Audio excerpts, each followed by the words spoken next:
들린답니다. 예. 할렐루야. 자, 우리 하나님 말씀 함께 보겠습니다. 갈라디아서 1장 말씀입니다.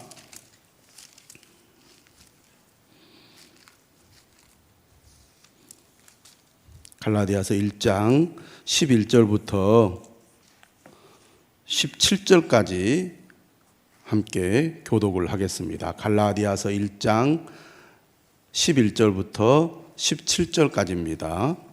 형제들아, 내가 너희에게 알게 하노니 내가 전한 복음은 사람의 뜻을 따라 된 것이 아니니라. 이는 내가 사람에게서 받은 것도 아니요 배운 것도 아니요 오직 예수 그리스도의 계시로 말미암은 것이라. 내가 이전에 유대교에 있을 때 행한 일을 너희가 들었거니와 하나님의 교회를 심히 박해하여 멸하고 내가 내 동족 중 여러 영갑자보다 유대교를 지나치게 믿어 내 조상의 전통에 대하여 더욱 열심히 있었으나 그러나 내 어머니의 태로부터 나를 택정하시고 그의 은혜로 나를 부르신 이가 그의 아들을 이방에 전하기 위하여 그를 내 속에 나타내시기를 기뻐하셨을 때에 내가 곧 혈육과 의논하지 아니하고 함께 읽겠습니다. 또 나보다 먼저 사도된 자들을 만나려고 예루살렘으로 가지 아니하고 아라비아로 갔다가 다시 다메섹으로 돌아갔노라. 아멘. 자, 사도 바울이 과거에 어떤 경험들을 했는지를 소개하는 내용입니다. 자신의 이력서라고 할 수 있겠죠. 오늘 우리가 읽은 이 말씀을 보면 사도 바울은 어떤 사람인가 매우 완고한 사람임을 알 수가 있습니다. 어떤 일에 빠지면 거기에 몰두하고 또 그러한 자신의 생각을 확고하게 그가 가짐으로써 행동에 옮기는 그런 사람이라고 할 수 있는데 어떻게 사도 바울이 이렇게 180도 달라질 수 있었느냐? 바울의 증언에 의하면 바울이 180도 그의 삶이 변하게 된 이유를 알 수가 있습니다. 바울이 얼마나 완고한 사람인지를 우리가 13절과 4절을 통해서 잘 알 수가 있는데요. 13절에 뭐라고 얘기를 하냐면 자신이 하나님의 교회를 심히 박해하여 멸하고 얼마나 독한 사람이고 또 완고한 사람인지 알 수가 있습니다. 또 14절에 보면 여러 영갑자보다 유대교를 지나치게 믿어 내 조상의 전통에 대하여 더욱 열심히 있었으나 자신이 옳다고 생각하는 것을 그는 결코 양보하거나 타협하거나 하지 않은 사람입니다. 그러니까 자신의 반대자다, 자신의 대적자다, 자신의 원수다. 그러면 바울이 어떻게 행동을 했느냐면 그들을 완전히 다 씨를 말려버려야 된다고 생각을 했어요. 씨를 말려버려야 된다. 그래서 쳐들어가서 그 집단을 완전히 싹 이렇게 뒤집어 엎고 그 사람들을 잡아다가 고발을 해가지고 감옥에 쳐넣거나 심지어는 유대교의 율법을 따라 죽이기까지 했습니다. 그러니까 얼마나 바울이 독한 사람인지 완고한 사람인지 자기가 옳다고 생각하는 것에 얼마나 강한 신념을 가지고 있는지를 알 수가 있습니다.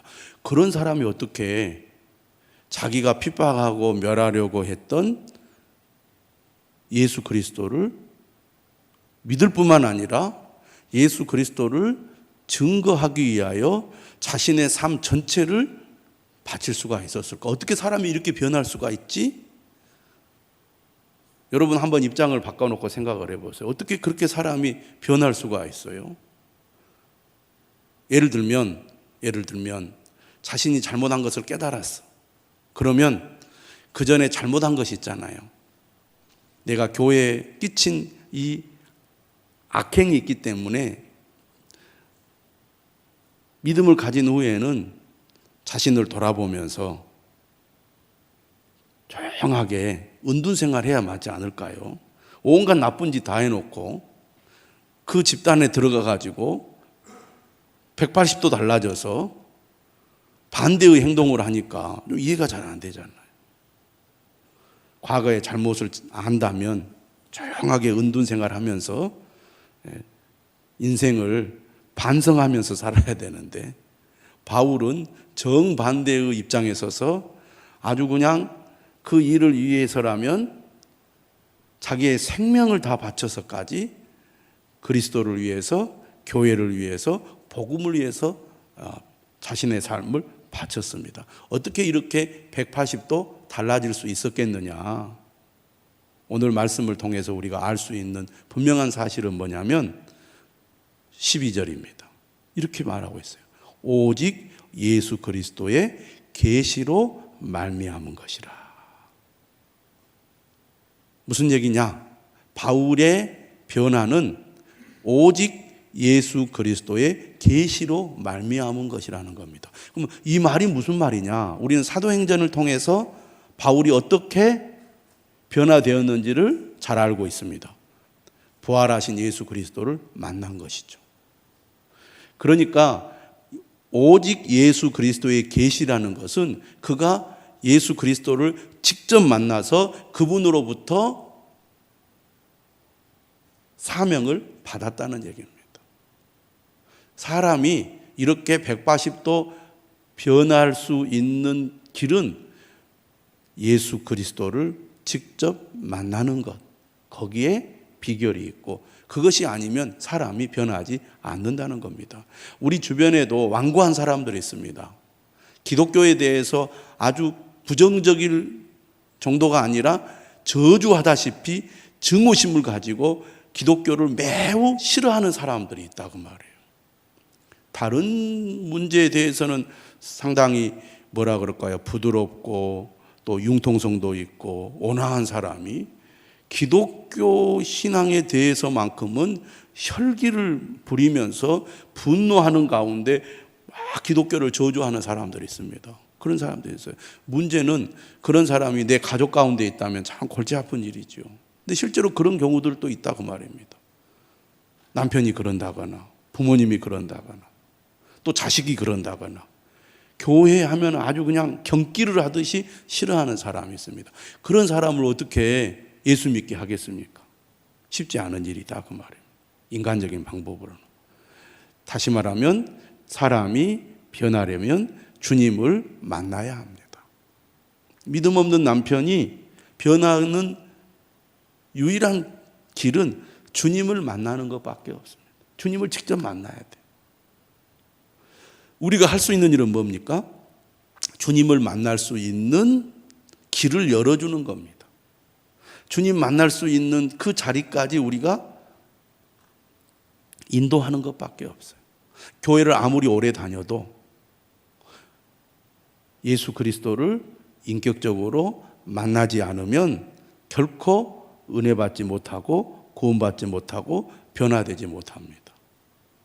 그러니까 정말 주님을 만나는 경험을 해야 돼요. 해야 돼.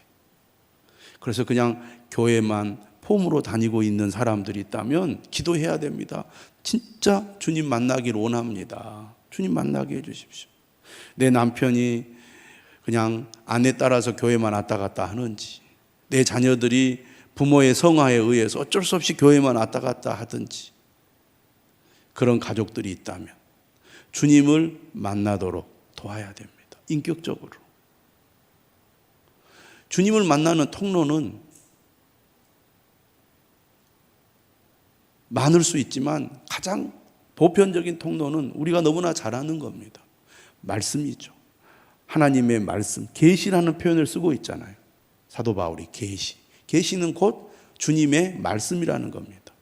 결국 말씀이 그 마음 안에 들어와서 생명의 역사가 일어나야 돼요. 말씀이 그 마음 안에 들어와서 주님이 살아계시고 내가 죄인이며 나를 위해 주님이 십자가에 죽으시고 부활하셔서 나를 구원해 주신다는 이 놀라운 사실을 그가 마음에 깨닫고 믿어져야 돼요. 성령이 그 마음에 임하여 역사할 때 주님을 만나게 되는 겁니다. 말씀이 임해야 돼요. 그래서 어떻게 해서든 주님을 만날 수 있는 그런 장소로, 그런 자리로 어떻게 해서든 인도를 해야 됩니다. 우리 자녀들도 그렇고 남편도 그렇고 부모님도 그렇고 그렇습니다. 말씀을 듣는 가운데 또는 기도하는 가운데 예배의 자리에서 주님이 역사하면 그가 주님을 인격적으로 만나게 됩니다. 그러면 주님을 우리가 한 번만 만나야 됩니까? 우리가 은혜가 늘 식어요. 잘 은혜가 식습니다. 믿음이 항상 뜨겁게 또 감격적인 그런 믿음의 상태로 우리가 유지가 되지 않아요. 주님을 늘 새롭게 만나는 경험을 해야 됩니다. 하나님, 오늘도 예배를 통하여 주님을 만나기를 원합니다. 오늘도 말씀을 통하여 주님을 만나기를 원합니다. 어떤 사람들은 믿음이 심하게 요동을 치는 사람들이 있어요. 그런 사람일수록 주님을 늘 만나야 돼요. 주님의 음성을 들어야 됩니다. 그래야 우리가 믿음으로 살아갈 수가 있는 겁니다. 사도 바울이 변화된 것은 주님을 만났기 때문입니다. 그 인생이 180도 변할 수 있었던 것은 바로 거기에 있습니다. 바울이 오늘 본문 13절에 보면 하나님의 교회를 심히 박해하여 멸했다고 그랬고, 14절에 보면 유대교를 지나치게 믿어 내 조상의 전통에 대하여 더욱 열심히 있었다고 그랬습니다. 왜 바울이 이렇게 심히 박해하고 멸하는 행동을 했을까요? 그것은 바로 그 자신이 옳다는 확신이 너무나 강했기 때문이에요. 다시 말하면 자기의가 강한 거예요. 자, 바울을 생각해 보세요. 예수 그리스도를 믿고 난 이후에 주님의 사도가 되었을 때 바울은 끊임없이 반대자와 대적자들의 공격을 받았습니다. 그러면 바울이 예전에 유대교에 있을 때처럼 그들을 막 박해하고 죽이고 그런 일을 했습니까? 그러지 않았거든요. 바울은 복음의 싸움을 하기는 했어요. 영적인 싸움을 했습니다. 진리와의 싸움을 했어요. 그러나 유대교에 있을 때처럼 사람을 모아가지고 그들을 쫓아가서 그들에게 무슨 테러를 가한다거나 그들을 붙잡아가지고 죽인다거나 그렇게 물리적인 행동을 하지 않았습니다. 오히려 그들을 긍휼히 여겼습니다. 그들이 어떻게 해서든지 예수 그리스도를 믿는 믿음 안으로 들어오기를 간절히 바랬어요. 유대교의 문제, 특히 유대인들과의 관계에서 바울은 로마서 9장 이하에서 뭐라고 얘기를 합니까? 내가 내 동족을 구원할 수만 있다면 내가 저주를 받아 그리스도에게서 끊어져도 좋다. 이렇게 말할 정도로 바울은 예수 그리스도를 믿지 않는 유대인들에 대한 안타까운 마음이 있었어요. 그러니까 그가 유대교에 있을 때 저 예수쟁이들은 죽여야 돼. 저 씨를 말려버려야 돼. 저것들은 우리의 원수야 하면서 그들을 향한 적대적 감정으로 그들을 없애려는 그런 태도를 예수 그리스도를 믿고 난 이후에는 가지지 않았다는 거예요. 그 전에 왜 그러면 그런 태도를 가졌느냐? 자기 의에 사로잡혀 있었기 때문이에요. 여러분, 다른 사람을 비판하고 정죄하고 비난하고 또 분노하고 막 죽이려고 하고 그런 행동을 하는 이유가 어디에 있습니까? 나는 옳다는 생각이 강하기 때문에 그래요. 내가 옳다고 생각하는 마음이 강할수록 다른 사람을 판단하고 비판하고 무시하고 저주하고 그런 태도를 취하기가 쉽습니다. 그런데 바울이 어떻게 그랬던 사람이 변했습니까? 은혜를 받았기 때문이에요. 그러니까 우리가 신앙생활을 하면서 은혜를 받지 않으면요, 늘 남을 판단하는 사람이 되기 쉬워요. 여러분, 우리가 신앙생활 열심히 하는데 그 믿음이 하나님의 은혜가 충만한 상태에서 우리의 믿음이 유지가 되지 않으면 늘 남을 판단해요. 왜 저 사람은 예배를 제대로 안 드리지? 왜 저 사람은 기도도 안 하지? 왜 저 사람은 신앙생활 똑바로 하지 않지? 이렇게 남을 판단하는 그런 태도를 가지고 상대방을 바라볼 때가 많다고 말입니다. 그래서 누군가 나에게 조금만 잘못해도 거기에 대해서 분노를 하거나 비판하는 마음을 갖게 돼요. 왜? 내가 옳다는 생각, 자기의에 사로잡히면 그렇다고 말해요. 은혜를 받으면 사람이 어떻게 됩니까? 겸손해집니다. 은혜를 받은 사람의 특징이 뭐예요? 내가 하나님 앞에 얼마나 큰 죄인인가를 깨닫게 된다는 겁니다. 바울이 그래서 뭐라고 말했어요? 내가 죄인 중에 괴수다 그랬어요. 괴수다. 바울이 다른 사람들보다 더 악한 짓을 해서가 아닙니다. 하나님의 은혜를 받고 나니까 내가 다른 사람들보다 더 죄가 많다, 더 큰 죄인이라고 깨달아야 돼요. 그래서 겸손한 마음을 갖게 됩니다. 겸손한 마음을 갖게 되고 자신의 죄를 깨닫는 은혜의 사람들의 특징은 뭡니까? 다른 사람을 용납하고 다른 사람을 용서하고 다른 사람과 화해를 할 줄 아는 사람이 되는 거예요. 예수님께서도 가장 강조한 것이 뭐였냐면 사랑이었어요. 사랑. 바울도 사랑을 매우 강조합니다. 사랑이 사람을 변화시키거든요. 사랑이 우리를 뭐하게 해요? 서로 하나 되게 하는 거예요. 그래서 진짜 은혜 받은 사람은 나보다 남을 낮게 여겨요. 왜? 내가 하나님 앞에 얼마나 큰 죄인이고 자격 없는 내가 하나님께 받은 은혜가 얼마나 큰지를 깨달았기 때문에 그렇습니다. 자기의가 살아있는 사람은 늘 남을 판단하고 비판하고 남에 대해서 부정적으로 생각하고 그렇게 되지만 하나님의 은혜를 받으면 그것이 깨어지고 녹아지니까 다른 사람을 용서하고 사랑하고 화목하고 하나 되는 그런 삶으로 나아가게 된다 그 말입니다. 그래서 바울은 늘 그가 전도한 교회나 성도들에 대한 안타까운 마음이 있었어요. 안타까움. 주님의 마음을 갖게 되니까 그렇다고 말해요. 또 한 가지 우리가 바울을 통해서 뭘 배울 수 있느냐 하면 그가 유대교를 지나치게 믿어 내 조상의 전통에 대하여 더욱 열심히 있었다 그랬어요. 바울이 이 얘기를 하는 이유가 우리가 뒤에서 보잖아요. 본문에 보면 이 거짓 교사들, 다른 복음을 전하는 자들이 엄청 열심히 갈라디아 교회에 몰래 들어와 가지고 열심히 다른 복음을 전했잖아요. 우리가 뒤에 보면 알 수 있듯이. 그런데 바울 자신도 그랬다는 거예요. 바울은 뭘 얘기를 하느냐? 열심히 다 좋은 게 아니라는 거예요.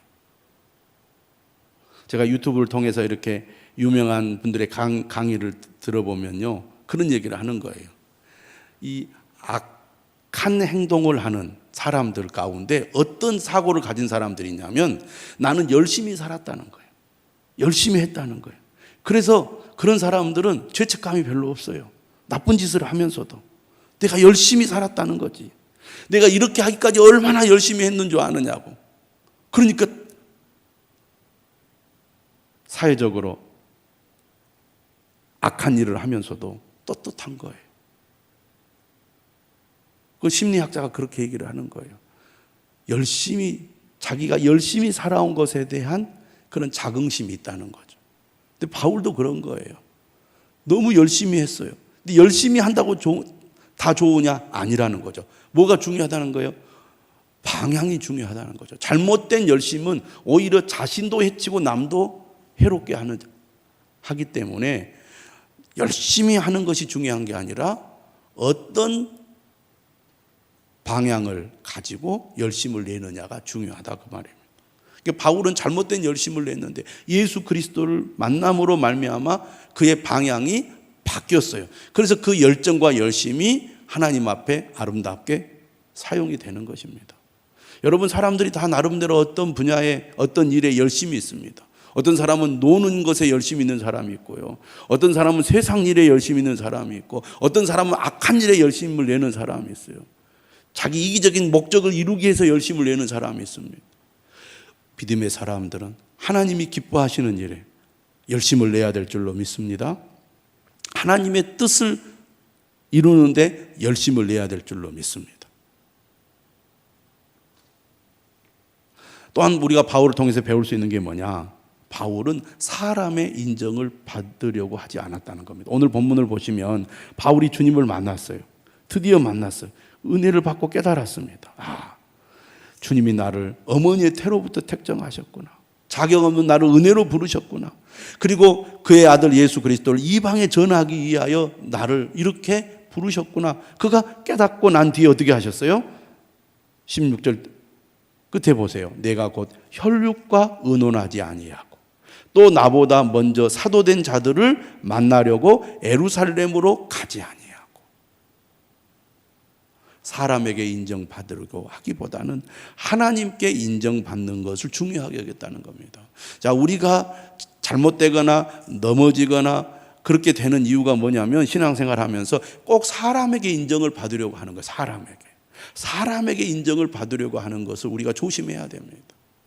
그러면 사람이 인정해주면 막 신이 나가지고 나는 괜찮은 사람이구나, 나는 의미 있는 그런 인간이구나 막 의욕을 부리고 열심히 하다가 그러면 사람들이 나를 안 알아주고 인정 안 해주면 나는 쓸모없는 사람이고 여기서 있으나 마나한 존재구나 그렇게 생각해가지고 풀 죽어가지고 아무것도 안 하겠습니까? 근데 교회 생활할 때도 그럴 수가 있다 그 말입니다. 사람에게 인정을 막 받으려고 해요. 그런 신앙생활은 반드시 실패하게 되어 있습니다. 하나님께 인정받으려고 해요. 내가 하나님 앞에 서 있다는 것을 깨달아야 됩니다. 마지막으로 우리가 생각할 것은 그럼 바울이 어떻게 했습니까? 17절에 하반절에 아라비아로 갔다가 다시 다메섹으로 돌아가느라. 매일 성경에 보시면 설명이 나와 있어요. 아라비아는 당시 팔레스타인 주변에 있던 나바티안 왕국을 의미한다. 여기서 아라비아는 저 홍해 건너 지금의 사우디아라비아 지역이 아니라는 얘기입니다. 팔레스타인은 바로 이스라엘 백성들이 사는 가나안 땅을 가리키죠. 이 팔레스타인 주변에 있던 지역인데요. 바울이 이곳에 간 이유가 뭐라고 되어 있습니까? 예수를 전하기 위하여. 그는 주님을 만났습니다. 주님으로부터 분명한 사명을 받았어요. 내가 할 일이 뭐다? 주님이 나를 부르셨느냐? 이방의 복음을 전하라고 나를 부르신 거예요. 그래서 바울은 곧바로 그 길을 선택한 겁니다.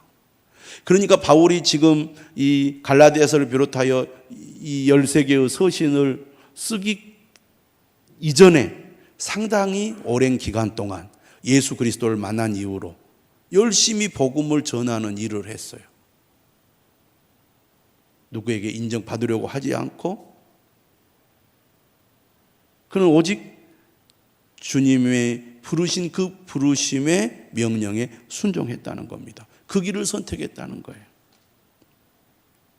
하나님께서 우리에게 은혜 주시고 우리에게 말씀을 주셨을 때 우리는 그 말씀을 따라 믿음으로 순종하는 그런 선택을 해야 됩니다. 여러분, 삶이란 선택이죠. 행복도 선택입니다. 어떤 사람은 어려운 일이 생기면 맨날 부정적인 생각을 하고 부정적인 그런 마음을 가지고 늘 불행하다고 슬프다고 속상하다고 괴롭다고 그렇게 말하는 사람이 있어요. 믿음의 사람도 어떤 사람입니까? 주님의 길을 선택하는 사람이죠. 비록 내 삶에 여러 가지 어려운 일이 있어도 합력하여 선을 이루시는 하나님께서 내가 지금 겪고 있는 이 어려움을 통해서도 하나님은 선을 이루실 것이다 라는 믿음을 가지면 우리는 불행을 선택하는 것이 아니라 행복을 선택하게 됩니다. 또 내 욕망, 내 이기적인 목적을 위한 삶을 선택하는 게 아니라 주님이 우리를 부르신 그 부르심을 따라 사명의 길을 선택하는 거죠. 인생은 선택입니다. 주님의 길을 갈 것이냐, 세상의 길을 갈 것이냐, 행복을 선택할 것이냐, 불행을 선택할 것이냐. 사도 바울은 주님의 명령을 따라 곧바로 자신의 삶을 결단했습니다. 미적미적거리고 뒤로 미루고 다음에 해야지 그렇지 않았어요. 곧바로 선택해서 그 길을 갔다고 말해요. 하나님이 은혜 주셔서 우리에게 감동하시면 우리가 그 은혜를 붙잡고 믿음의 결단을 해야 됩니다. 다음에 나중에 이렇게 미루다 보면 하나님이 주신 은혜도 어떻게 돼요? 사그라져 버려요. 만약에 사도 바울이 주님을 이렇게 강력하게 만났는데 나 같은 사람이 뭔 자격이 있어 하면서 주저앉아 버렸다면 그가 어떻게 사도로서 쓰임 받았겠습니까? 우리가 갈라디아서를 통해서 알 수 있듯이 바울은 갈라디아 교회의 복음을 전하는 1차 전도 여행 때 갈라디아 지역에 복음을 전했잖아요. 복음을 전하는 그때 바울의 상태가 어땠습니까? 건강이 좋지 않았어요. 몸이 아팠다 그 말입니다. 추측하건대 눈이 좋지 않았던 것 같아요. 그러니까 바울은 내가 지금 몸도 안 좋고 여러 가지 지금 상황도 좋지 않으니까 모든 게 좀 좋아지고 모든 환경이 좀 나아지면 그때 내가 주님의 명령에 순종할게요.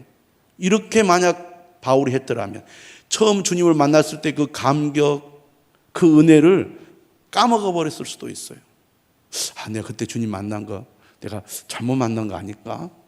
그때는 내가 갑자기 막 눈도 멀어지고 상황이 지금 심각해져서 주님 만난 것 같은데 아마 그때 만난 것 같기도 하고 안 만난 것 같기도 하고 주님이 내게 말씀한 것 같기도 하고 말씀 안 한 것 같기도 하고 이렇게 헷갈리기 시작을 해요. 그래서 뭐 내가 무슨 자격이 있다고 사람들 앞에 나가서 기독교를 박해했던 사람이 기독교를 증거할 그런 자격이 어디 있어? 열등감에 그냥 자신감까지 뚝 떨어져 가지고 아이고 내가 그냥 그렇게 살다 말아야지. 아마 그 시대에 그런 사람이 있었을지 몰라요 실제로. 그런데 바울은 그렇지 않았어요. 주님 부르실 때 믿음의 결단을 해서 하나님이 그래서 그를 사용하신 것입니다. 오늘 우리도 이 바울의 삶을 보면서 우리도 바울과 같은 그런 믿음의 길로 가야 되지 않겠습니까? 여러분, 주님을 만나야 합니다. 자기 의에 사로잡히지 말아야 합니다. 하나님이 우리에게 주신 은혜를 깊이 깨닫고 정말 겸손한 마음으로 우리가 주님 앞에 나아갈 뿐만 아니라 다른 사람들을 대해야 할 것입니다. 열심히 다 좋은 게 아니에요. 방향이 중요합니다. 사람에게 인정받으려고 하기보다는 하나님께 인정받으려고 하십시오. 믿음의 결단, 뒤로 미루지 말고 주님 부르실 때 즉각적으로 순종하는 우리 모두가 되어야 할 줄로 믿습니다. 우리 이 시간에